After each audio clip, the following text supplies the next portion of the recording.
నీకు ముచ్చట చెప్పాలి. ఏంది? అక్క బావల పెళ్లి కదా, మీరు పోయి బట్టల షాపింగ్ చేస్తే అయిపోతుంది కదా. షాపింగ్ మాల్లా డిస్కౌంట్ కూడా పెట్టిండ్రంటమ్మా.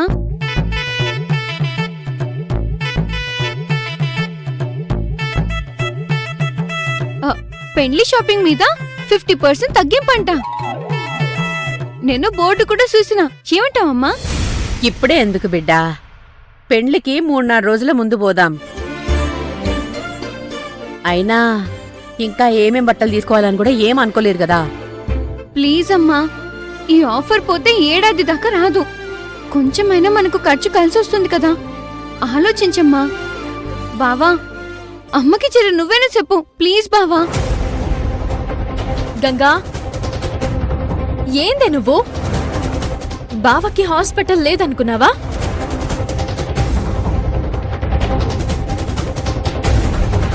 కావేరి, ఎలాగైనా పెళ్లి షాపింగ్ చేయాల్సిందే కదా.